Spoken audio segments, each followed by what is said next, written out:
Abra sua Bíblia no livro que nós estamos lendo neste mês de abril, o livro de Esther,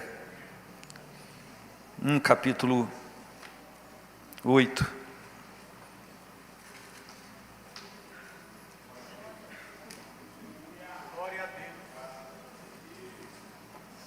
A partir do versículo 8.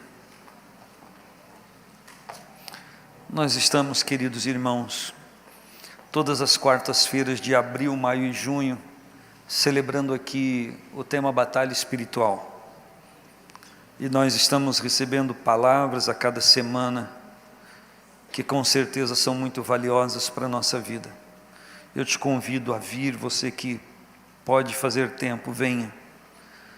Venha porque será de grande valia para você e para quem igualmente precisa, como todos nós precisamos pensar nisso mais severamente ou com mais seriedade. Esther, capítulo de número 8, a partir do versículo 8. Escrevei, pois, aos judeus como parecer bem aos vossos olhos em nome do rei, e selai-o com o anel do rei, porque a escritura que se escreve em nome do rei e se sela com o anel do rei não é para revogar.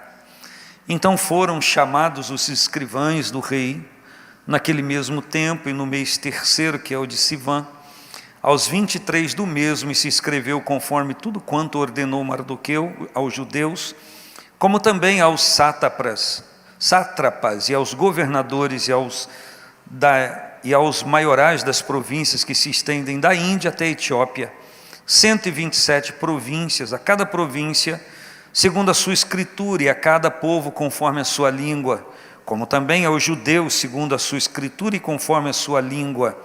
E se escreveu em nome do rei Assuero, e se selou com o anel do rei, e se enviaram as cartas pela mão de correios a cavalo, e que cavalgavam sobre jinetes que eram das cavalariças do rei.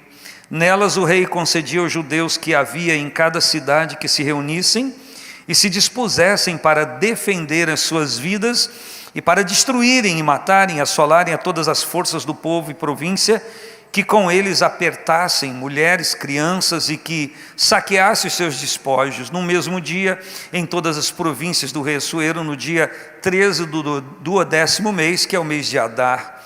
E uma cópia da carta que uma ordem se anunciaria em todas as províncias foi enviada a todos os povos, para que os judeus estivessem preparados para aquele dia, para se vingarem dos seus inimigos. Os correios sobre jinetes das cavalariças do rei apressuradamente saíram, impelidos pela palavra do rei, e foi publicada esta ordem na fortaleza de Suzã. Então Mardoqueu saiu da presença do rei com uma veste azul azul celeste e branca, como também como uma grande coroa de ouro, e como uma capa de linho fino e púrpura. E a cidade de Suzã exultou e se alegrou, e para os judeus houve luz e alegria e gozo e honra. Também em toda a província, em toda cidade onde chegava a palavra do rei e a sua ordem, havia entre os judeus alegria e gozo, banquetes e dias de folguedo. E muitos entre os povos da terra se fizeram judeus, porque o temor dos judeus tinha caído sobre eles. Amém? Ore comigo. Senhor, nós nos debruçamos diante da Tua palavra e voltamos nossos olhos para a Tua mesa, para o Teu banquete, para a nossa vida. Muito obrigado por este dia abençoadíssimo na nossa vida, por esse momento nobre em que podemos estar diante do Senhor para o cultuar. Obrigado por tudo que o Senhor já tem ministrado e movido em nosso coração, pela oração inicial, o propósito e o louvor, ou os louvores que acabamos de colocar diante do Teu altar.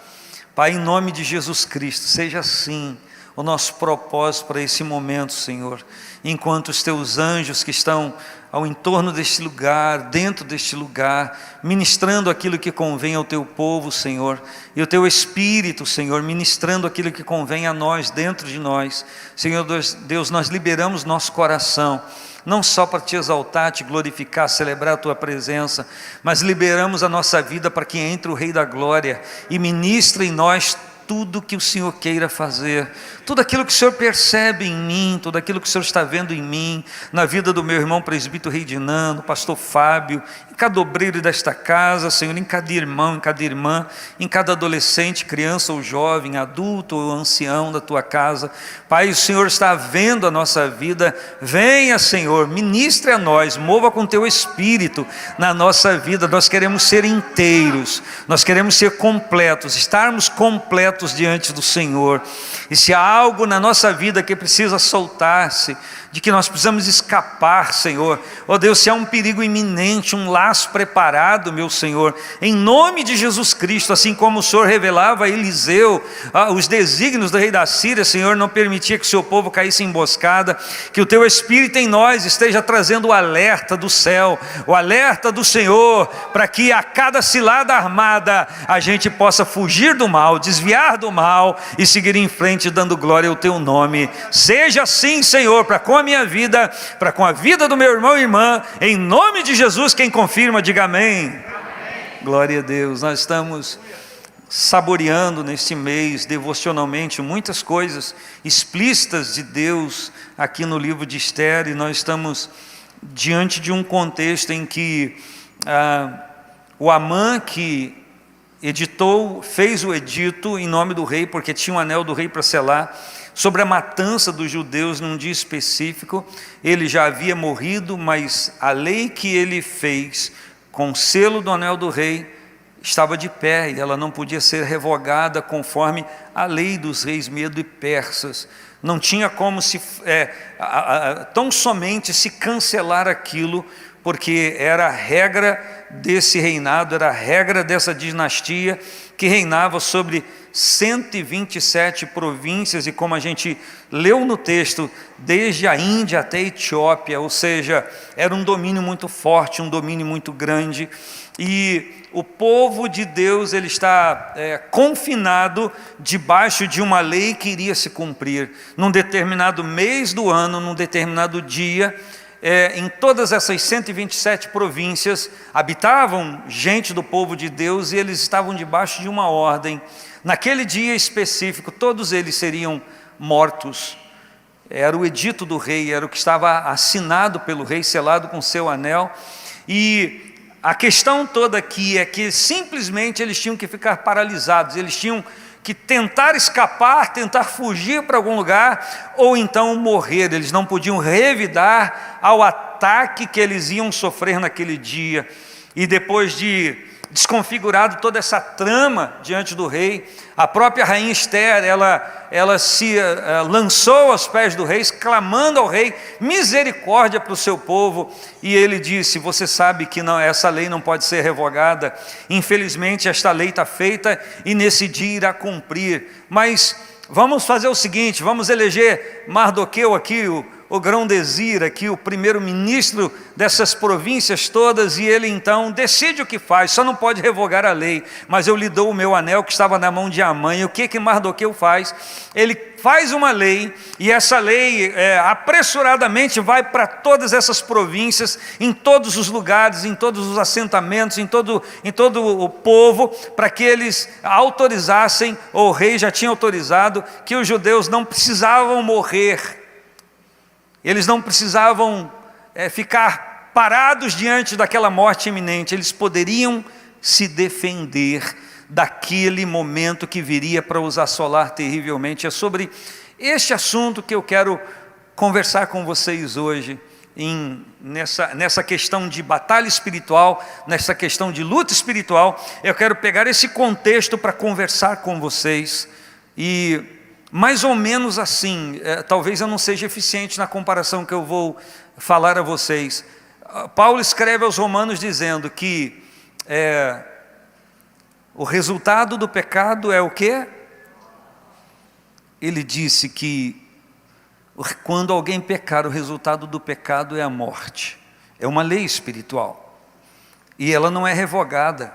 Se alguém andar em pecado, o salário do pecado, o resultado do pecado é a morte. É uma lei espiritual que não se revoga. Mas o que Jesus fez por mim, por você? Está escrito mas o dom gratuito de Deus é a vida eterna em Cristo Jesus. O pecado que cometemos antes de conhecer o Senhor e viver a sua santidade em nossa vida, antes de sermos dele, antes de sermos santos de Deus, separados para Deus, o pecado que cometemos nos conduziria à morte. É uma lei irrevogável, o pecado conduz à morte. E aí vem Jesus e escreve: mas o meu dom gratuito é a vida eterna para você. Então Jesus propicia um escape desta lei espiritual que é resultante do pecado e que traz a morte. Ele diz: se alguém quiser escapar da morte eterna, apele, receba, assimile, declare o dom gratuito na cruz do Calvário, o meu sangue derramado para livrar, o meu sangue derramado para salvar. Amém? Estamos juntos no entendimento? E a palavra então diz que essa ordem saiu apressuradamente. Aonde essa ordem chegava, aqueles judeus que estavam acuados, destinados a morrer naquele dia, havia alegria entre eles, porque eles passavam a comentar, não está escrito, mas é claro que comentavam: agora a gente pode se defender, agora nós não vamos morrer pacificamente com as nossas mãos atadas sem poder nos defender. Agora não apenas nós podemos nos defender, mas nós podemos ferir aqueles que tentarem nos ferir. Agora a palavra não vai ser de convencimento: não nos mate. Agora nós poderemos enfrentá-los. Nós poderemos enfrentá-los. E a ordem do rei é que inclusive eles poderiam saquear os bens dessas pessoas.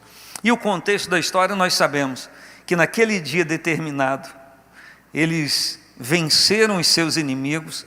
Na fortaleza de Suzã, ao todo, onde estava ali a sede do governo, a sede do governo dessas províncias, foram mortos quase 800 pessoas, e em toda as províncias, parece que 70 e poucas mil pessoas morreram, mas a história conta que não morreu um judeu, ninguém morreu do povo de Deus, porque houve uma liberação para que eles pudessem se defender.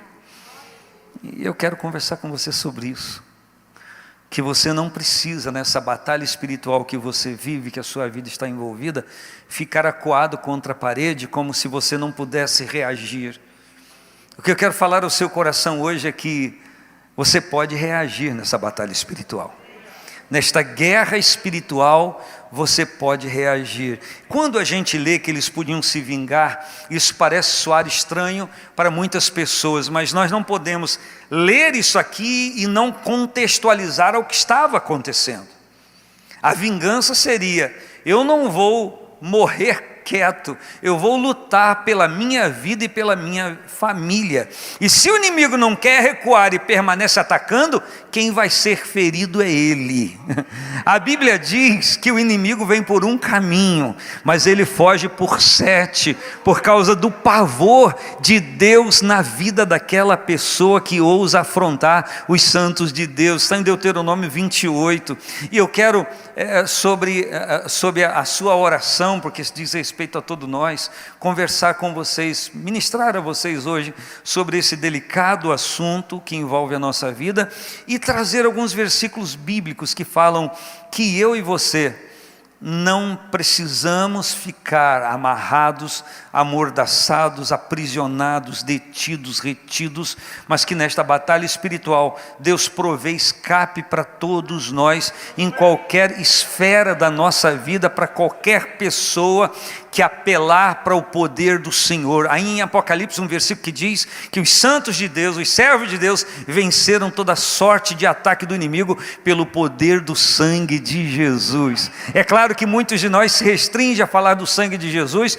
e objetiva somente para a salvação, mas eu quero lhe dizer que diante do sacrifício de Cristo, do sangue de Jesus derramado, o demônio treme, porque ele recebeu um nome que está sobre todo o nome, e o texto diz que das criaturas no céu, na terra e embaixo da terra, todo ser confessa, toda língua declara, todo ser se dobra e dizem que Jesus Cristo é o Senhor, para a glória de Deus Pai. Então no céu todos declaram, no submundo, no inferno, todos declaram, e na terra nós nos unimos aos anjos para dizer que Ele é santo e que Ele reina sobre a nossa vida. Você está aí, você pode dizer glória ao nome do Senhor?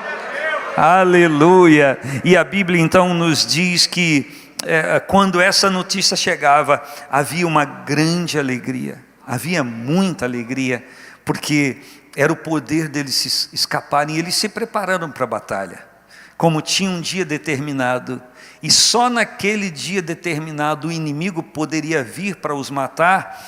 Eles também se prepararam para aquele dia determinado. Então naquele dia eles não dormiram, naquele dia eles não deram bobeira. Naqueles dias, eles estavam armados e preparados.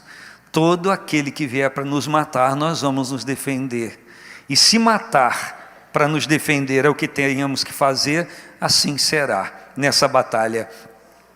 Mas só que ao meu respeito, ao seu respeito, a coisa fica um pouquinho mais complicada. Porque não é daqui 10 meses, 6 meses, 3 meses, 1 mês, num dia determinado, num horário determinado, que o inimigo vai vir para me atacar. Nem para te atacar. Quando a palavra declara acerca dessa acusação do diabo e do seu aprisionamento, diz: preso está aquele que acusava os nossos irmãos diante de Deus de dia e de noite. Enquanto você está dormindo, ele está forjando acusação e cilada para te pegar. Por isso que a Bíblia diz que a gente deve viver em relacionamento com o Senhor, e nessa batalha espiritual nós temos que estar prontos a todo instante, e não podemos abaixar as nossas armas espirituais, não podemos debandarmos delas, desprezarmos ela, como aquele exemplo lá do Gideão, que separou os seus soldados para lutar, e ainda havia 10.000 soldados para lutar, porque eram 32 no primeiro chamamento, 22 se fizeram covardes e medrosos e voltaram para sua casa, e os 10.000 ficou, e Deus diz: é muita gente para lutar ainda, Gideão, porque você vencer com 10.000, vai vencer 100 e tantos, ainda vai dizer que você venceu com a sua força. Então deixa eu diminuir isso aí, deixa eu fazer com que esse número do exército seja menor. Leva o povo para beber. E todo aquele que abaixando bebia displicentemente, saciando a sua sede, a sua necessidade de água para sobreviver, esquecia da sua arma, Deus mandou separar. Desses separou 9.700. E aquele que abaixava, corria a mão na água e lambia como um cão, a Bíblia diz, e de olho naquilo que estava acontecendo, foram 300. E por certo, se fosse o rei de Não, o Gideão, ele ia falar: graças a Deus, 300 vão embora, 9.700 comigo. Gideão pode ter pensado isso, e Deus falou para ele: olha, vou te dar a vitória com esses 300. Porque ainda prevalece aquilo que o filho de Saul disse. Ele disse: Josafá? Não, como é que é o nome do filho de Saul? Jonatas. Ele disse: o Senhor é poderoso para livrar com muito ou com pouco. O Senhor não precisa de número, Ele não precisa, Ele precisa de um submisso ao Senhor. Por isso que Tiago diz: a oração feita por um justo pode muito em seus efeitos. Mas pastor, sou sozinho na minha casa, eu luto na minha família. Você é sozinho, mas você é um, basta para Deus. Até dizem algumas pessoas que um com Deus é maioria, mas o Gideão ainda tinha 300. E eu gosto do cântico que diz: eram uns 300, mas com cântaro. Eram 300 só, mas com tocha. Eram 300 com fogo e com buzina na mão. E o milagre aconteceu. Bendito seja o nome do Senhor. É por isso que a Bíblia diz que em Cristo, não fala de anjo, não fala de mais nada, em Cristo nós somos mais que vencedores. Então essa batalha que você está enfrentando, essa luta que você está enfrentando para ser fiel ao Senhor, não me diga que não, porque tudo conspira contra a nossa fé. A questão mundana conspira contra a nossa fé, as coisas que jogamos dentro da nossa mente conspiram contra a nossa fé, e a gente quer ser hábil e usar o escudo da fé e nos dependermos dos dardos inflamados do maligno, mas às vezes é interessante, a gente o abaixa e diz: pode entrar os dardos inflamados. A gente coloca aqui dentro da nossa mente um monte de porcarias. Na minha terra antigamente se dizia bodega, um monte de porcaria que não presta. E a gente abaixa o escudo da fé, ou então segura a Bíblia, mas fica diante da TV, diante do Smart, diante do YouTube, diante de um monte de coisa, jogando aqui para dentro um monte de porcarias. São ataques do inimigo que sorrateiramente um dia vão emergir, igual aquela palavra que diz que alguns chocam o ovo do basilisco, como a avestruz que choca o ovo do basilisco, vai chocando, sabe que não é dele, sabe que o ovo não é dele, sabe que está chocando um animal estranho, mas está ali chocando, até nascer a serpente, para picar a própria pessoa que alimentou aquilo. Chocar nesse contexto significa alimentar coisas que a gente sabe que não tem procedência divina, que não corresponde com a santidade que a gente cantou aqui, e que a gente lê na palavra de Deus, que Deus requer de mim e de você. Eu não sei se Jesus volta hoje, se arrebata a igreja amanhã, se daqui 1 ano ou daqui 10 anos, não sei, mas o que eu sei é que eu e você temos que estar preparados hoje. E o diabo conspira para que você não esteja preparado, para que você não se prepare. E aí ele joga um monte de coisa, e alguns de nós facilmente abaixa o escudo da fé e consegue conviver com essas coisas, e até as torna divina de uma certa maneira, com as desculpas que nós trazemos, para continuar vivendo com essas coisas. Mas eu quero dizer aos meus irmãos, e a palavra diz para aqueles que estão dormentes no relacionamento com Deus, que é tempo da gente despertar. Desperta, ó tu que dormes, e levanta-te dentre os mortos, e Cristo te esclarecerá. Durante a sua semana você se assenta com mortos no seu trabalho, se assenta com mortos na sua sala de aula, se assenta com mortos até mesmo na igreja, porque o objetivo desta palavra, a tradução dela para nós, e o efeito dela para nós, são mortos espirituais, pessoas que estão vivas humanamente falando, e parecem que estão cheias de vitalidades, mas na verdade espiritualmente elas estão mortas. E às vezes um conselho, um conceito, uma palavra liberada, e quando ela vem da boca de alguém que tem a égide de ser santo, de que sabe até a palavra, mas vem totalmente travestido da vontade de Deus, não tem nada de Deus naquilo ali, e a gente acolhe como sendo santo. Por isso que a palavra diz: não se precipite em declarar, é santo, examine primeiro, olha primeiro, investiga primeiro, e então depois você declara e convive com essa coisa que você disse que é santo. Existem muitas coisas do mundo dentro da igreja, a começar pelo linguajar, pela palavra, que nós aprendemos no dia a dia, a gente vai liberalmente dizendo, e a gente acha que aquilo não tem importância, e tem tantas coisas que vão amarrando a nossa vida, aprisionando a nossa vida, para que a gente não seja a pessoa que a gente não só quer, mas precisamos ser no Senhor. E eu quero te dizer em nome de Jesus, com toda simplicidade e humildade, se dá para ter, eu acho que dá, que depois dessa ministração, o Senhor vai revelar algumas coisas a você, e Ele vai te libertar de algumas coisas. Você que está aqui, se você disser que não está preso a nada, que não há nada do mundo, eu não estou falando mundanismo, mas corriqueiro do mundo que está te prendendo, que está te travando. Nós somos hábeis em inventar desculpas para não nos lançarmos em Deus. Nós falamos de muitas coisas que nós usamos como desculpa para não avançar naquilo que Deus tem para nós, mas eu quero dizer em nome de Jesus Cristo, que isso vai cair, que isso vai se romper, que isso vai quebrar, em nome de Jesus. E você, irmã, vai ser a mulher, a pessoa que você precisa ser em Deus, e você, irmão, vai ser o homem, a pessoa, não obstante a sua idade, se ainda como criança, adolescente, jovem, adulto, ancião, não importa, nós seremos em Deus aquilo que Ele quer que a gente seja, e esse tempo entre sermos aquilo que Ele deseja que a gente seja, vai se estreitar a cada dia, porque daqui a pouco nós vamos estar sendo transformados na mesma imagem que Ele, e assim como Ele é, nós o veremos. E para que isso aconteça, nós temos que estar despidos de qualquer coisa que nos segura aqui. Amém?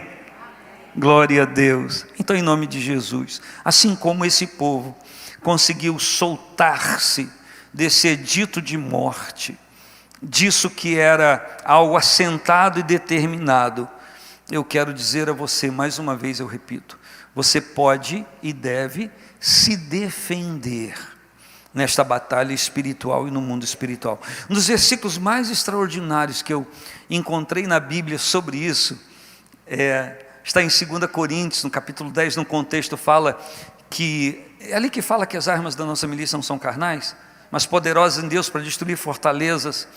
E no próximo versículo, Paulo escrevendo à igreja diz, estando prontos, escute, estando prontos para vingar toda desobediência, quando for cumprida a vossa obediência.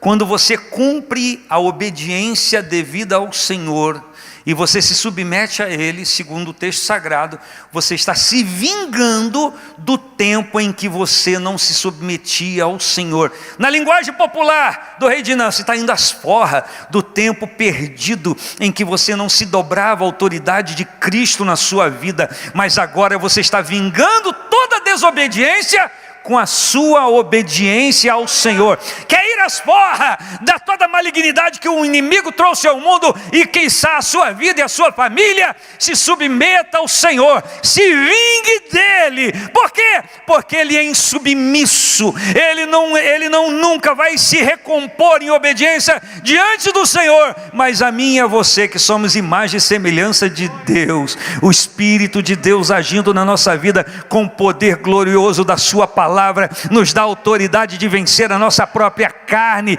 e domar as inclinações do nosso coração e colocá-los debaixo da cruz de Cristo e celebrarmos a vitória sobre tudo isso pelo poder do sangue do Senhor na nossa vida. Que o sangue poderoso, remidor de Cristo esteja vertido e vertendo sobre a nossa vida, porque Jesus continua sendo o Cordeiro de Deus.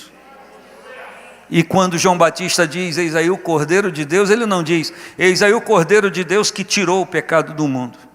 Eis aí o Cordeiro de Deus que tirará o pecado do mundo. Ele diz, eis aí o Cordeiro de Deus que tira o pecado do mundo. E eu quero dizer que esse Cordeiro está aqui, que o nome dele continua sendo o mesmo, Jesus, porque ele salvará o seu povo. Maria põe o nome de Jesus, porque ele salvará o seu povo dos seus pecados.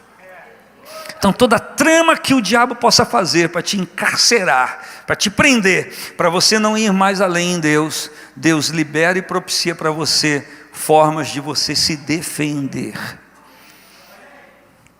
Por isso que quando nós lemos em Efésios 6 sobre a armadura de Deus, Paulo não diz, o anjo está te entregando a armadura.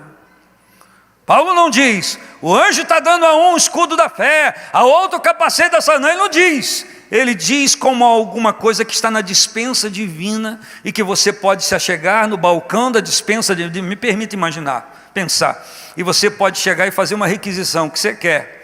O anjo pergunta, eu quero uma armadura completa de Deus na minha vida. Mas olha só, você não quer só o capacete? Não, eu preciso dela completa. Então o Paulo diz, tomai, peguem com força, se aproprie dela, tomai toda a armadura de Deus. Para quê? Para que possais resistir um dia mau, e havendo feito tudo, permanecer inabalável. Ou seja, os rumores estão acontecendo, os ataques estão acontecendo, vidas estão sendo destruídas, mas eu estou vivendo o propósito da santidade no Senhor. Eu estou armado, e se o inimigo vier, eu lanço dinamite sobre ele, eu lanço em nome de Jesus, porque eu tenho a armadura de Deus presente na minha vida. Amém? Eu poderia ser poético e dizer, eis que o anjo de Deus, ou qualquer ser espiritual divino está presente aqui, e colocando à sua disposição essa armadura. Mas eu posso dizer diretamente, a Bíblia diz, que essa armadura de Deus está sempre diante de você, e você não a pega se não quiser, você não se utiliza dela se você não quiser. Na verdade eu vou lhe dizer, você não se utiliza dela se você quiser ser acertado pelo diabo, se você quer ser atingido por ele. Eu vou viver na miséria para que em mim se cumpra o poder de Deus. Eu vou viver num estado lastimável para que a graça tenha aparência em mim. Paulo disse, é loucura, isso é doideira. A graça faz isso, mas você não precisa baixar ao submundo do pecado para que a graça se manifeste. Por quê? Porque sobre todos nós é necessária esta graça de Deus, não obstante a circunstância, situação espiritual que qualquer pessoa aqui esteja vivendo. Então o que o Senhor diz para mim e para você? Pegue toda a armadura de Deus. Pegue tudo, se defenda, larga de ser boca mole, larga de ser inocente, larga de ser simples nessa batalha espiritual. Jesus disse, sede prudentes como a serpente, simples como a pomba. Tem gente que inverte, é simples na hora que tem que ser prudente, e é prudente na hora que tem que ser simples. Vai se relacionar com uma pessoa que está vivendo o mesmo relacionamento com Deus, dá uma de serpente. Bipartida a língua ainda. E na hora de lidar com coisas que Satanás está com a sua égide ministrando, vai simples igual uma anta. Igual um mosquito voando perto de uma teia de aranha, que a aranha fez para pegar o bobo, disfarçar da teia, para pegá-lo sem que ele perceba. E já viu isso? E quanto mais o mosquito, eu não sei se você quando criança eu já fiz, eu confesso, eu vou até ajoelhar aqui e pedir perdão ao reino da aranha. Qual garoto que nunca fez bolinha de papel pequenininha e jogou na teia de aranha, só para ver se ela vinha averiguar o que estava ali? O evangelista Rodrigo está com cara de culpado. Já fez? Eita. Eu não sei se essa geração de hoje conhece muito de internet, mas não conhece de jogar bolinha em teia de aranha. Só para ver a aranha saindo da casinha dela, para se decepcionar. Chega lá, é uma bolinha de papel. Está pensando que é um mosquito, se deu mal. Isso tem graça? Tem graça quando o diabo chegar para pegar alguma coisa da nossa vida e não conseguir pôr a mão em nós. Porque João, escrevendo na sua carta apostólica, diz que quando nos submetemos ao Senhor, o diabo não nos toca. Mas também já vimos o mosquito preso à teia. Interessante que a aranha safada não tem pressa. Parece que ela vem no mosquito que tenta se soltar, e quanto mais ele bate para se soltar, mais ele se prende. É uma tática da confecção da teia da aranha. Ela é poderosa para isso. E a aranha não está nem aí, deixa ele, sabe que ele não vai se soltar. Raramente um escapa. E ela depois vem, dá uma beliscada, volta para a casinha, e fica lá o anta do mosquito.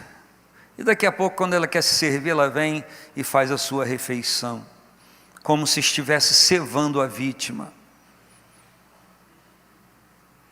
Satanás é asqueroso.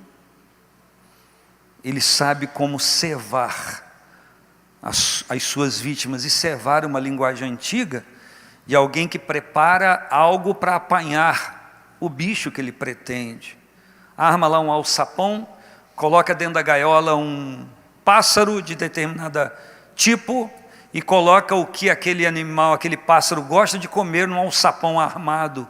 E quando aquele pássaro vem para conversar pastoralmente com aquele que está dentro da gaiola, entra no puleiro, entra no alçapão, e quando entra no alçapão, ele está vendo já de longe, coisa que ele aguça o seu apetite. Quando ele entra no alçapão, o alçapão desarma e o prende ali, e o pega ali. Satanás é hábil em armar para você aquilo que você aguça. Tiago diz que ninguém é tentado a não ser quando engodado pelo seu próprio pecado. Engodar é você saber que você está pensando algo, falando algo, praticando algo que você sabe que é pecado, que você sabe que fere a santidade de Deus na sua vida, mas você não lança fora, você engoda, você alimenta. Eu não vou me utilizar disso que eu sei que é pecado, mas não vou lançar fora porque isso aguça o meu ego. Tipo, eu tenho que dar um exemplo. O cara é casado e tem uma dona que fica piscando para ele, nem à direita nem à esquerda, o pisca-alerta, ela fica assim piscando para ele. Ele sabe que ele não pode adulterar, ele sabe que ele não pode pular fora, porque aquilo transgride a santidade de Deus dentro dele, mas ele não diz não, ele engoda. Mas você hoje está cheirosa mesmo, hein? Eu sei que eu imitei muito fraco. Tem alguém, um homem que possa imitar melhor? Você pode? Não.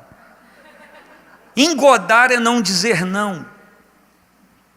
Não é engordar, é engodar.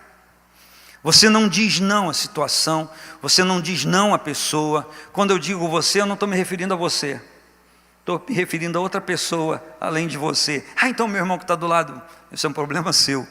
Mas olha só, você não diz não, você sabe que aquilo você não vai fazer. Você sabe, a inclinação carnal quer. Mas você não diz não, você não transige com aquilo. Aliás, você transige com aquilo, você não é intransigente. Você se acomoda àquela circunstância, àquela situação. Então você vai engodando. Ter eu tenho, não pego porque não quero. Quando eu quiser eu tenho, não pego agora porque eu não quero. Porque vai ferir a santidade de Deus na minha vida. Só que quando nós vamos conversar com Jesus no Sermão do Monte, ele diz, se você engoda, você já está pecando. Porque diziam os antigos que todo que coabitar com uma mulher que não é sua esposa fora do casamento está adulterando. Eu, porém, vos digo que todo aquele que na sua mente pensar e idealizar já cometeu adultério. Então eu quero lhe dizer hoje que o engodo já é do diabo. Por isso que se diz que quem está em cima do muro já está na garra do diabo. Porque em cima do muro é um lugar de indecisão, não vou para lá nem para cá. Então essa indecisão já é do diabo. Por que essa palavra está sendo lançada ao meu coração, ao seu hoje? Para que a gente se aprume, para que a gente tome uma decisão hoje. Eu sou do Senhor, eu sou santo para Deus e eu vou acabar com tudo isso. Você não precisa chegar amanhã na sua amiga de trabalho e quer dizer, você é uma catingosa, não precisa fazer isso. Você só não precisa ficar cheirando o cheiro dela por todo lugar que você passar. Você só não precisa fazer isso, não precisa ficar engodando isso e de noite ficar sonhando. E de noite ficar conspirando contra a santidade de Deus na sua vida. Eu estou no campo de um exemplo apenas, porque é muito fácil de qualquer um de nós entender. É muito fácil entender isso. E isso se aplica em vários ângulos da nossa vida. Coisas que não foram trazidas pelo Espírito de Deus, coisas que foram produzidas na prancheta do inferno, um submundo do mais profundo do abismo, e emerge pelo poder de Satanás como dardo inflamado para atingir os santos caminhos de Deus na nossa vida. Mas acabou em nome de Jesus. Acabou em nome de Jesus. Você vai se vingar de tudo isso, porque você saiu do mundanismo, você agora serve ao Senhor. Você fez uma escolha, eu vou servir ao Senhor todos os dias da minha vida. Você está aí, você pode dar glória a Deus. E eu vou dar para vocês alguns versículos para trazer da base disso. Em capítulo 23, versículo 23 de Mateus, o Senhor falando aos fariseus que traziam para si, a égide da santidade, de tudo aquilo, da religião. O Senhor falou para eles, serpentes, raça de víboras, como que vocês vão escapar da condenação do inferno? E quando a gente lê Hebreus, ele diz, como escaparemos? Nós como escaparemos, se não atentarmos para uma tão grande salvação, que começou a ser ministrada, anunciada pelos profetas e chegou até nós. Eles estão me reportando as pessoas daquela época, chegou até nós através de Cristo, e a nós chegou através da Bíblia Sagrada. Está conosco aí, esse projeto lindo de salvação, esculpido na tabuleta do céu, lá na mesa celestial. Olha, tá bem, o salário do pecado é a morte, está escrito aí, é lei, mas o dom gratuito de Deus é a vida eterna em Cristo Jesus. Não é uma questão de negar o pecado, ao contrário, é de admiti-los e nos livrarmos deles em nome de Jesus. E ninguém, como o Espírito de Deus, que já recebe o nome de santo, Eu ouvi uma pessoa dizer essa semana, eu não me lembro onde, não sei se foi aqui no culto de quarta-feira, que o nome Espírito Santo não é um sobrenome, mas é a qualidade do Espírito que nós recebemos, o Espírito Santo. O Espírito, a qualidade dele, do Espírito que mora na nossa vida, na minha vida e na sua vida, é o Espírito Santo. Por isso que uma das cartas apostólicas diz: não entristeçais o Espírito Santo, com o qual ou pelo qual estáis selados para o dia da redenção. Não entristeçais quer dizer, não decepcione, não macule, não transtorne, não se vire contra a obra que Ele veio fazer na sua vida. Então, quando eu faço o contrário, eu digo: Espírito Santo, ainda que me seja penoso em alguma área da vida abrir mão de alguma coisa, mas e se isso te interessa, e se isso macula a santidade do Senhor na minha vida, eu já digo antes de saber: abro mão. Porque eu estou com o Senhor e o Senhor está comigo, eu não abro mão da minha salvação, eu não abro mão do meu relacionamento com o Senhor. E aí a gente retrata aquilo que a gente relembrou na leitura de Daniel, que assentou no seu coração, ele assentou: eu não vou me contaminar. Ele determinou para si, ele escolheu para si, no poder daquilo que ele vivia no Senhor, ele disse: eu não me contamino, eu não vou me contaminar. Sabe qual a graça disso? É que quando você escolhe isso, Deus te dá poder para não se contaminar. Ei, eu estou falando com você que chegou aqui hoje para cultuar ao Senhor, e quando você está dizendo santo, você está declarando que Ele é santo, vem um ataque na mente. Não foi isso que você viveu essa semana? Não foi bem assim que você viveu essa semana?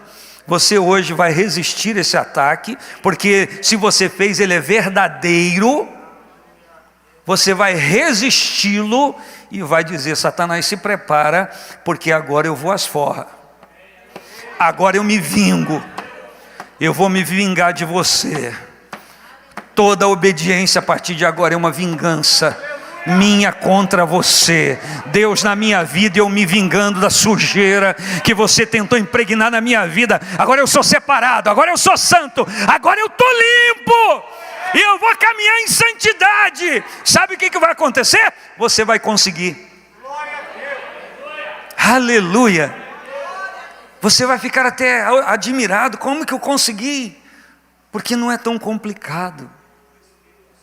O diabo quer que você pense que seja complicado. Como eu me livro disso?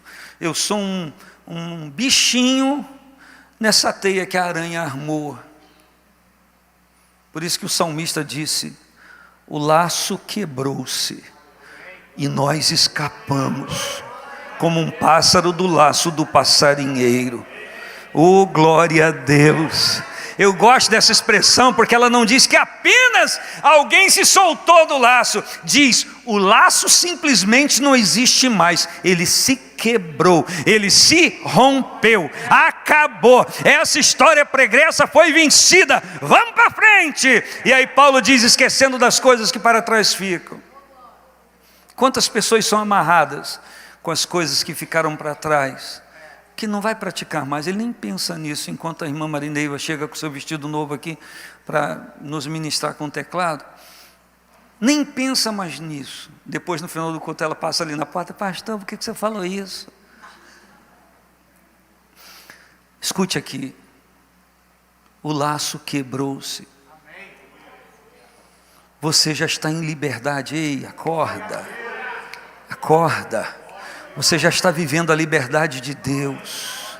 Não é uma questão apenas de se soltar de uma armadilha, é uma questão daquela armadilha não existir mais, porque naquela área você já está resolvido.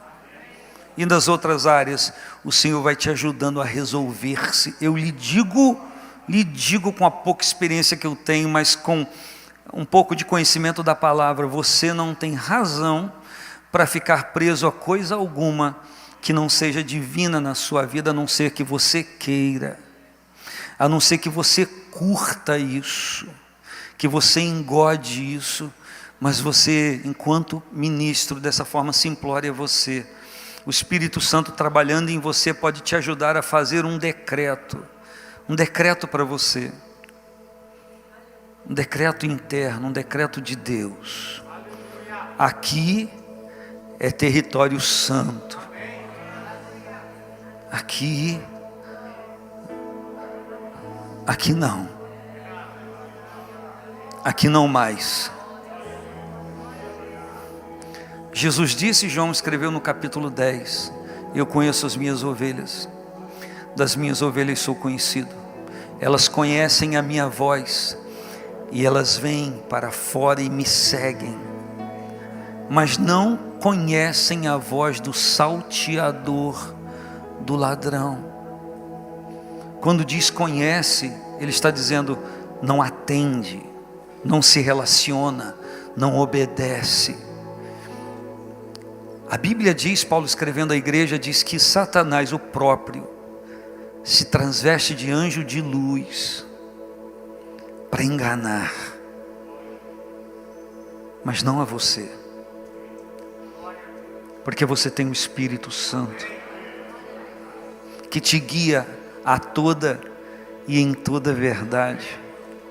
Ele pode vir disfarçado do que quiser vir, com égide divina e santidade sobre si, mas não vai te enganar, porque você tem o Espírito Santo, e você conserva o Espírito Santo na sua vida, através da sua vida devocional diante de Deus. O diabo não vai te enganar, você não vai ser detido por ele.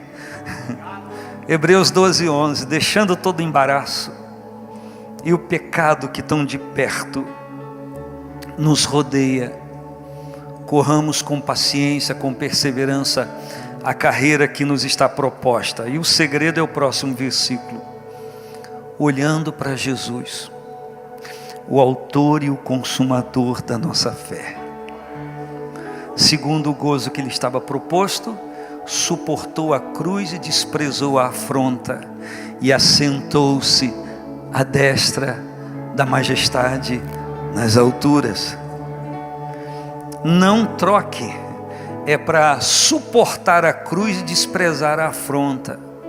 Não despreze a cruz e suporte a afronta, é para suportar a cruz, tomar a cruz e seguir ao Senhor, e desprezar a afronta. A palavra desprezar significa abaixar o valor, diminuir o valor. Você é afrontado, você atribui um valor grande àquilo, você vai para casa aborrecido, me afrontaram. Desprezar a afronta e ir para casa tranquilo.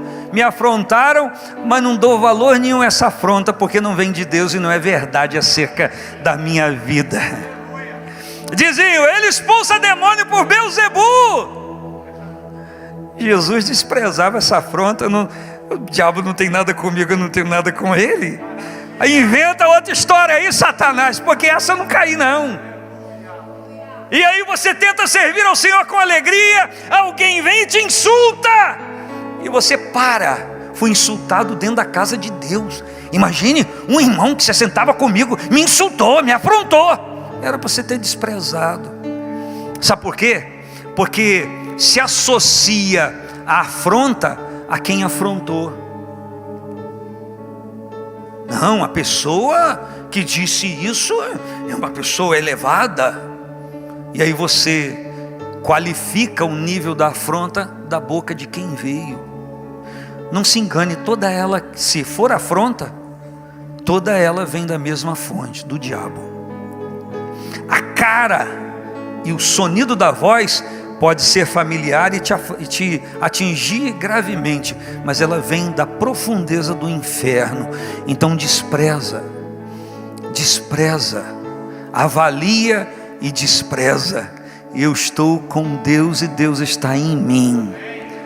Eu vou seguir em frente, eu vou esquecer das coisas que para trás ficam, e eu vou avançar para aquelas que estão diante de mim. Agora pense, quando Paulo fala isso, ele não fala somente de uma coisa, ele fala de várias coisas.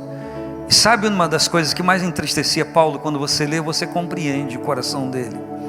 Quando ele diz, o que mais entristecia Paulo não é sofrer naufrágio, como ele escreve na segunda carta aos Coríntios, dos naufrágios que ele sofreu, dos açoites que ele sofreu, dos perigos de estrada, perigo no mar. Não, nada disso. Os açoites que ele sofreu, nada disso. Sabe o que mais atingia ele?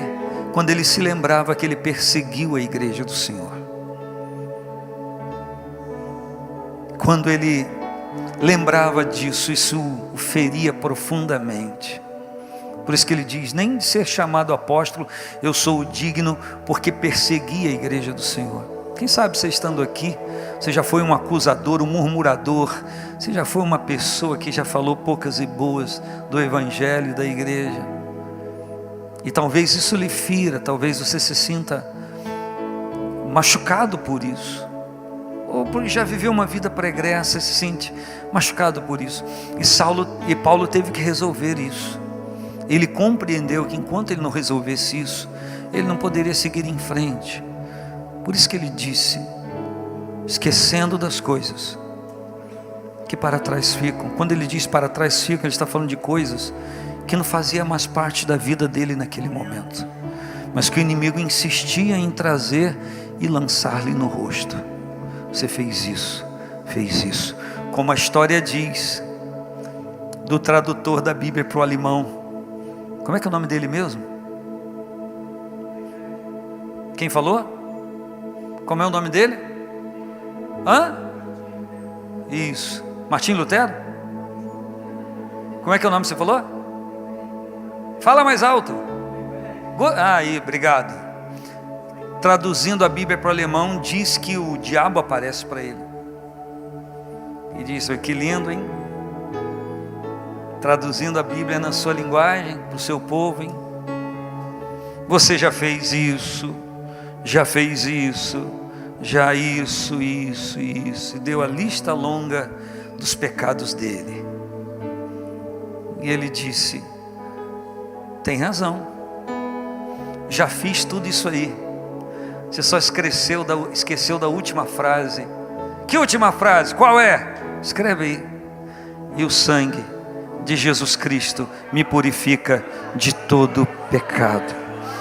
Todo pecado. Você sabe o que é todo pecado? É fazer a mala, fazer o fardo e dizer: diabo, pode levar, que se veio de você, leva com você, porque agora eu estou livre para servir ao Senhor. Livre estou, pela graça de Jesus. Livre estou, diga: livre estou, aleluia, pela fé. Assim mesmo, em nome de Jesus. Glória a Deus. Deus tem o poder de nos livrar, de nos arrancar de tudo isso. 2 Pedro capítulo 1 versículo 4 diz que nós temos alcançado grandiosíssimas promessas, fazendo parte da natureza divina, de novo gerados, não da semente corruptível, mas da incorruptível. Então nós temos alcançado uma grandiosíssima promessa, estamos fazendo parte da natureza divina. E ele diz: havendo escapado da corrupção que há no mundo. Existe um escape para quem está comprometido com a corrupção do mundo. Existe um escape, é a libertação que Jesus confere à pessoa que apela para o poder libertador do seu nome, do seu sangue. Então não sei até que ponto você está envolvido, mas eu sei até que ponto Jesus pode te tirar plenamente, totalmente, se você quiser. Não porque você está nessa condição, mas porque você concorda com a palavra de Deus. Você pode dizer amém ao Senhor. No Salmo 68, versículo 20, o salmista declara assim: o nosso Deus é o Deus da salvação, a Ele, Jeová, o Senhor, pertencem as saídas para escapar da morte. Se o pecado consumado gera morte e afasta a pessoa de Deus a ponto de perder a comunhão, ao Senhor Jeová pertence o poder para liberar escape para aquele que quer soltar-se das garras da morte. O Senhor te solta hoje, se você quiser. Se você quiser, o Senhor te liberta hoje. Alguém pode dizer amém? Fale ao seu irmão, diga para ele: o Senhor te liberta hoje. E aí eu te lembro aquele célebre versículo de 1 Pedro, capítulo 5, versículo 8, que o diabo, vosso adversário, anda ao derredor, bramando como leão, procurando a quem possa tragar. Se parasse aqui, seria uma elucidação espiritual de algo que está acontecendo. O capítulo 8 diz que ele é o adversário, que ele anda ao derredor, bramando a quem possa tragar. Mas o versículo 9 diz: ao qual você resiste firme na fé. Você resiste e ele não vai te tocar. Por isso que Tiago escreveu: sujeitai-vos, pois, a Deus, resisti ao diabo, e ele fugirá de vós. Você sabe o que é isso? Você pode compreender isso? O diabo fugindo de você. Chega lá no quartel-general do quinto dos infernos, o diabo, diabetes e outras doenças, tudo reunido. Não adianta, contra aquele lá a gente faz um monte de coisa, ele não cai.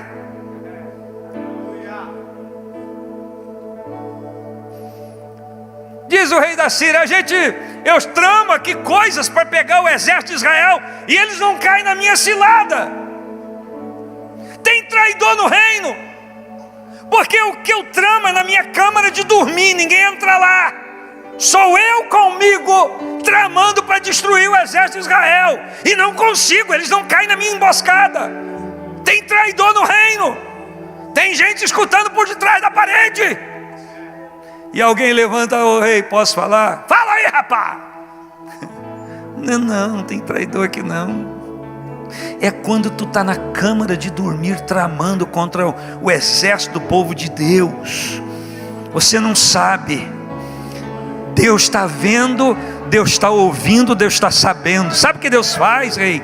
Ele conta para o homem de Deus, para o profeta. Tu está na tua câmara fechado, mas Deus entra onde você fecha. Ninguém entra, mas o Deus que é soberano entra e não precisa pedir licença. O Senhor entra e não precisa pedir licença, porque Ele ocupa todos os lugares do mundo com a sua glória.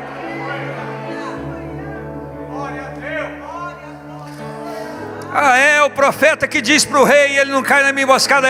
Então é mole. Aonde está o profeta? Pesquisar, está em Dotã.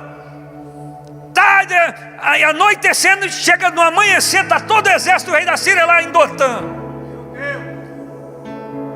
E aí o moço do homem de Deus abre a porta e se depara com o exército inimigo cercando a casa onde eles estão.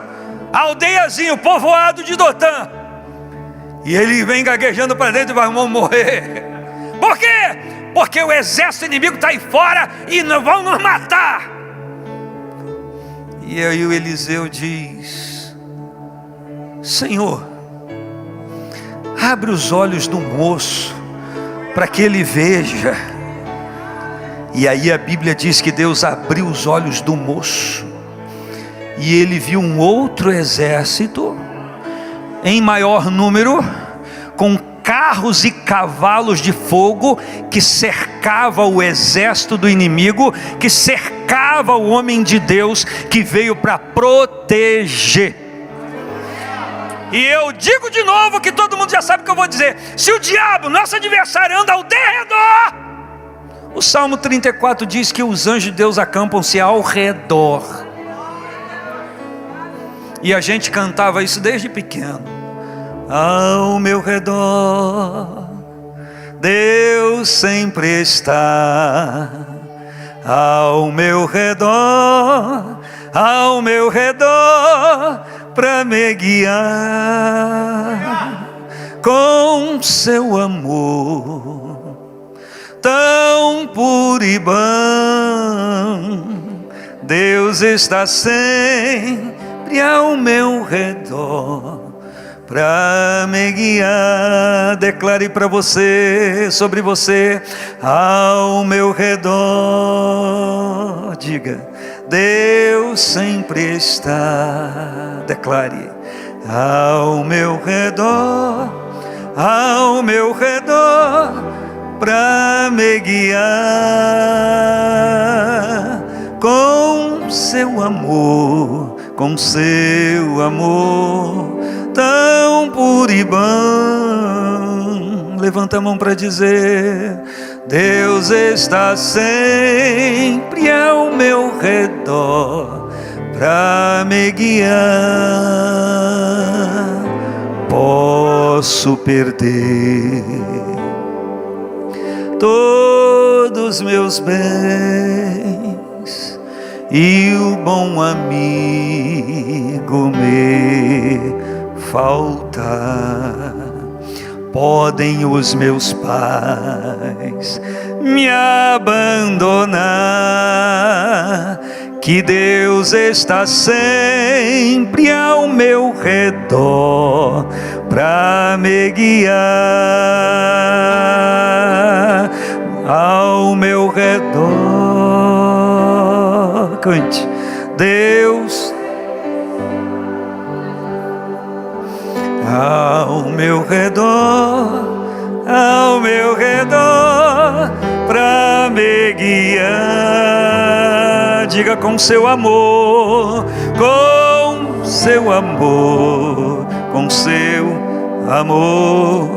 tão. Deus está sempre ao meu redor para me. E aí vem o salmista e diz: tu me cercaste em volta e sob mim puseste a tua mão. Se ele cercou em volta, pôs a mão por cima, quem vaza, quem passa? Ninguém, a não ser que você abra a porta. E na lição de batalha espiritual, alguém já prefigurou o diabo como alguém de sapato de ponta fina. Bate a porta, você abre um pouquinho, ele enfia a ponta do sapato, você não consegue fechar. Vai abrir para tirar, ele põe mais um pouco. Vai abrir para tirar, ele põe a perna. Vai abrir para tirar, ele já põe o corpo, ele entra. E a Bíblia diz que ele não vem senão só para isso: roubar, matar, destruir. Se Jesus para por aí, a gente estava perdido. Mas para dar segurança a quem crê nele, ele diz: porém eu vim. Ele diz: ele vem para roubar, matar e destruir. Você sabe fazer isso, mas eu vim. Como Jesus está dizendo: escolha a mim. Escolha a mim. Jesus está dizendo: seu tolo, seu insensato, você quer alguém que vem para te roubar, te matar e te destruir? Escolha a mim. Por que, Jesus? Porque eu vim para dar vida e vida com abundância. Quando você escolhe engodar o pecado, você está escolhendo o diabo. Mas quando você rompe com tudo que não é de Deus, você está escolhendo Deus, está escolhendo Jesus para a sua vida. E aí você tem o poder de escapar de qualquer cilada dele, porque você não tem nada a ver com ele. Amém? O Salmo 91 é lindo, não é? Ele começa dizendo: aquele que habita no esconderijo do Altíssimo. O problema meu e seu é querer me apropriar de qualquer verdade do Salmo 91 sem estar abrigado no esconderijo do Altíssimo. Porque no Salmo 91, no versículo 3 diz: ele te livrará do laço do passarinheiro e da peste perniciosa. Ele te livrará do laço. Eu estou dizendo que aquele laço que está armado para você, Deus vai te livrar do laço. É diferente uma situação de pecado de uma situação de prova na vida. A gente gosta de dizer: Deus não livrou Daniel da cova dos leões, mas livrou Daniel na cova. Deus não livrou Ananias, Misael e Azarias, nome caldeu, Sadraque, Mesaque e Abednego, da fornalha de fogo, mas livrou na fornalha de fogo. Deus não quer te livrar estando numa situação de pecado, Deus quer te livrar do pecado. Mas se você estiver numa situação de pecado, o poder libertador do Cordeiro de Deus continua em validade. Está em validade o sangue de Cristo sobre a vida de quem quiser receber o perdão dos seus pecados, estando em Cristo, ser uma nova criatura. As coisas velhas passarem e tudo se fazer novo na sua vida. Se está aí, você pode dar glória a Deus, você pode confirmar a palavra do Senhor. No Salmo 22, versículo 5 diz: Ele te livrará, a ti clamaram e escaparam aqueles que em ti confiaram, e eles não foram confundidos. Se existe uma arma ferrenha do diabo, é a confusão. E a confusão é quando existe mais de um entendimento, quando existem vários entendimentos na nossa mente, várias maneiras de compreender uma circunstância, e a gente fica na dúvida porque não sabe qual escolher, qual é a verdadeira, qual a melhor, qual a verídica. E a gente então entra em confusão, num estado de confusão, enquanto o pessoal do louvor prepara uma canção inspirada pelo Espírito para a gente cantar sobre esse assunto. Então a sua mente entra num estado de confusão. Mas eu quero lhe dizer que o Senhor perfeitamente, diz a Bíblia, desembaraça o nosso caminho. Você sabe o que é desembaraçar? Desembaraçar, pegar uma situação embaraçada. Há pessoas que estão embaraçados na vida, se embaraçaram com negócios desta vida. A Bíblia diz que aquele que milita não se embaraça com negócios desta vida, a fim de agradar aquele que o alistou para a guerra. Se você está aqui, está embaraçado com alguma coisa desta vida, qualquer coisa desta vida, a Bíblia diz que o Senhor perfeitamente desembaraça o seu caminho. Ele vai tirando os nós, aquelas confusões que se opõem uma à outra, e Ele vai amplamente aplanando as suas veredas para você andar livremente e glorificar o nome dEle. Se você está nessa situação, talvez você possa dizer: não sei se isso vai acontecer. Talvez seja a gravidade daquilo que você está envolvido, ou talvez você já foi convencido que você não pode se soltar disso. Mas se alguém te convenceu, é mentira, porque o Senhor pode te livrar de tudo. O gadareno também pensava, o cara comia, dormia, andava noite e dia gritando, gemendo de dor espiritual que ele sentia, de confusão que ele sentia, dormia nos sepulcros, visitava o sepulcro, morava no sepulcro. Mas quando Jesus aportou lá na praia de Gadara, ele já veio correndo, o Espírito no homem veio correndo e o precipitou aos pés de Cristo. E a palavra diz que os homens da cidade, quando vieram vê-lo, aquele homem que andava nu, gritando dia e noite, ninguém podia o acalmar, encontraram ele assentado, vestido, calmo. Por quê? Porque o libertador chegou. Eita glória! Para as pessoas da cidade, se fossem perguntar qual é aquele homem, todo mundo ia dizer: um doido. Quem é aquele homem? É um perturbado. Qual é aquele homem? Quem é aquele homem? É um endemoniado. Se perguntasse à família, por que ele não está em casa? Porque ele quebra tudo, ele destrói tudo. Se perguntasse para qualquer pessoa, eles iam dar o laudo, aquilo que eles pensavam dele. Mas se fosse perguntar a Jesus, quem é aquele homem? É alguém por quem eu morri, eu vim para libertá-lo. Quem é você hoje? Você é alguém por quem Jesus morreu e veio para libertá-lo. E se existe algum resíduo que precisa ser limpo, ei-lo aqui. Aqui está Jesus para completar a obra que Ele começou. Você pode dar glória a Deus, você pode celebrar o nome do Senhor. Aleluias, bendito seja o nome do Senhor, bendito seja Deus, bendito seja o nosso Senhor e Salvador Jesus Cristo. 2 versículos para a gente orar aí e fazermos mais algumas coisas para entregarmos esse culto ao Senhor. 2 Pedro capítulo 2 versículo 20. Se depois de terem escapado da corrupção do mundo, pelo conhecimento do Salvador Jesus, forem outra vez envolvidos e vencidos, tornou-se esse último estado pior que o primeiro. Isso é uma lei espiritual que Cristo aborda e Lucas escreve de uma pessoa personificando uma casa, que um valente domina, e vem alguém mais valente do que ele, e o atando, expulsa ele da casa, e limpa a casa e adorna a casa.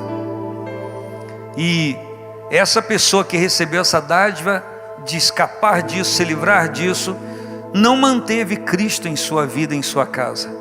E aquele ser que saiu, o maligno, anda por lugares áridos buscando um lugar para descansar, porque ele só consegue descansar, grave isso. O diabo anda procurando um lugar árido, seco, improdutivo para ele descansar. Por quê? Porque ele só descansa quando torna a vida de uma pessoa árida, estéril, improdutiva, e ele está buscando um lugar para descansar, mas a Bíblia diz que ele, não achando, diz: voltarei para minha antiga morada. E quando ele volta, ele acha a casa varrida e adornada, e ele vai e busca 7 espíritos pior do que ele, e entra naquela casa. E Jesus assentou e diz: e o último estado desse homem é pior do que o primeiro. Gente que quer não libertação, gente que quer que o espírito que domina saia, mas não se assegura, não preenche a sua vida com Cristo, não se dedica a Cristo. Eu estou falando para quem está nessa situação, que recebeu o poder libertador de Cristo, mas não o cultiva em sua vida, e a sua casa ora tem alguma coisa de Deus, mas ora está vazia. Eu quero te dizer que o mal que saiu está à espreita para entrar de novo, e se ele achar a sua vida sem ocupação, sem ocupante, ele vai voltar, ele vai trazer 7 espíritos pior do que aquele para dominar. Isso não é uma palavra de injúria contra você, é uma palavra de alerta. Não namore com o pecado, não engorde o pecado, não alimente isso na sua vida. Já é ele batendo a porta para entrar, está com mais 7, e se entrar, a farra vai ser grande. Isso é um alerta para mim, para você também, para todos nós, para que a gente entenda quem está batendo a porta do nosso coração. Quem está batendo? Jesus não é. Por quê? Qual a resposta melhor? Eita glória, é isso aí, ó. Estão batendo a porta do meu coração querendo entrar. Jesus não é. Por quê? Porque já está aqui dentro. Então não vou abrir, porque não tenho interesse em conversar algo que já está resolvido na minha vida. Eu sou de Cristo, Cristo é meu, eu tenho senso de pertenço. Eu li cantares que diz: eu sou do meu amado e o meu amado é meu, eu sei a quem eu pertenço. Fique de pé para a gente orar sobre esse assunto tão importante. Pensei, ou veio à minha mente, ao meu coração, os meus sentidos para trazer essa palavra hoje. Por quê? Porque a gente fala muito sobre isso nos cultos de quarta-feira. E eu não sei se as pessoas não falam sobre isso no domingo com medo de espantar crentes da igreja. Deixa eu te falar, se tem alguém que tem que ser espantado aqui, é o diabo. E o pecado que tão de perto nos rodeia. Tem que ser alimentada em nós essa chama do Espírito. Por isso que o escritor lá, o Moisés, declarou em Levítico que o fogo arderá continuamente sobre o altar, não se apagará. Por quê? Você que já morou na roça, já teve fogão a lenha, você sabe como é que você mantém o fogo aceso? Repondo lenha. Se não repuser a lenha, vai apagar. É ou não é, Fábio? Você que é da roça igual eu. Você vai repondo lenha. E o que é lenha nisso? Minha vontade, minha devoção, minha vida que eu ofereço no altar de Deus é como lenha para sustentar o fogo dele na minha vida. Quanto mais arde, quanto mais queima, mais eu ofereço, mais eu me dou, mais eu me entrego. Você está aí, você pode dar glória a Deus. Concluindo, 1 Coríntios capítulo 10, versículo 13, é para nós: aquele que cuida estar em pé, olhe que não caia. Escute: não veio sobre vós tentação senão humana, Mas fiel é Deus, que não vos deixará tentar acima do que podeis resistir. Deus é fiel e não permite uma tentação acima do que você pode resistir. Está na luta? Você pode resistir. Eu vou dizer, está na luta? Você aponta o dedo para alguém e diga, você pode resistir. Pode dizer com toda a autoridade. Eu vou dizer, está na luta? Vai, diga, você pode resistir. Vai, aponta o dedo. Você pode resistir. Porque junto com a luta, diz o texto, o Senhor dá o escape para que você possa suportar. Aperta o cinto. Aperta o cinto, crente, porque a coisa vai vibrar mais. Aperta o cinto, porque a coisa não vai ser facilitada, a coisa vai apertar mais. Por isso que o Senhor diz, quando vocês ouvirem falar de guerra, rumores de guerra, olhe para cima, porque a vossa redenção está próxima. Olhe para cima no sentido de receba o que vem de cima, acolha o que vem de cima, viva o que vem de cima, e você vai vencer esta luta em o nome do Senhor Jesus.